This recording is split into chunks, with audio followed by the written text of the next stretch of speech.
दिल्ली में 4 लाख बुजुर्गों को वृद्धावस्था पेंशन मिलती है।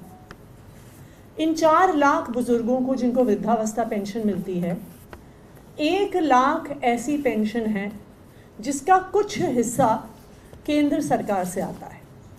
3 लाख पेंशन्स पूरी तरह से दिल्ली सरकार देती है। 1 लाख बुजुर्गों को ऐसी पेंशन मिलती है जिसमें से कुछ हिस्सा दिल्ली सरकार से आता है और कुछ हिस्सा केंद्र सरकार से आता है। पिछले 5 महीने से इन 1 लाख बुजुर्गों को पेंशन नहीं मिल रही थी।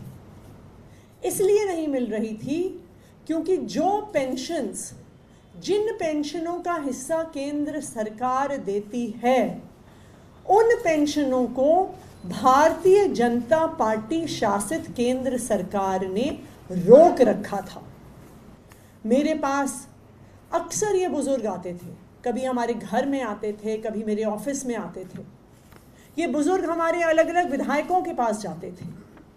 दिल्ली के ये 1 लाख बुजुर्ग पिछले 5 महीने से बहुत परेशान थे। इनको लग रहा था कि इनकी देखरेख करने वाला इनका बेटा अरविंद केजरीवाल जेल में है और इसी वजह से उनकी पेंशन रुक गई है और इसी वजह से उनके लिए लड़ने वाला कोई नहीं है, उनको पेंशन दिलवाने वाला कोई नहीं है। लेकिन मैं दिल्ली के इन 1 लाख बुजुर्गों को बताना चाहती हूँ कि चाहे आपका बेटा अरविंद केजरीवाल जेल में है, लेकिन जेल में होने के बावजूद भी उनको दिन रात दिल्ली के बुजुर्गों की, जिनको वो अपना माता पिता मानते हैं, उनकी चिंता रही है। पिछले कुछ महीनों में मैं जब भी उनसे मिलने गई हूँ तो उन्होंने एक चीज़ हर बार पूछी है कि बुजुर्गों की पेंशन आई कि नहीं आई।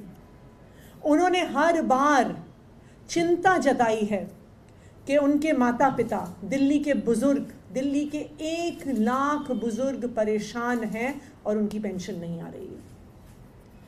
लेकिन आप बुजुर्गों के इस प्यार का, बुजुर्गों के इस आशीर्वाद का चमत्कार देखिए कि उनके बेटे अरविंद केजरीवाल ने जेल में होने के बावजूद भारतीय जनता पार्टी की केंद्र सरकार से लड़कर इन 1 लाख बुजुर्गों की पेंशन दिलवाई है।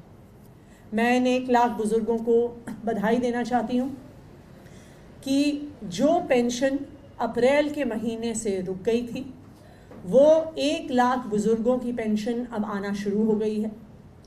कल से हमारे सोशल वेलफेयर डिपार्टमेंट ने इस पेंशन को 1 लाख बुजुर्गों के अकाउंट में क्रेडिट करना शुरू कर दिया है। कल तक तकरीबन 1 लाख में से 90,000 पेंशन्स का ट्रांसफ़र हो चुका है। तो आज से अगर बुज़ुर्ग अपना बैंक अकाउंट चेक करेंगे तो उनके अकाउंट में ये पैसा क्रेडिट हो गया होगा।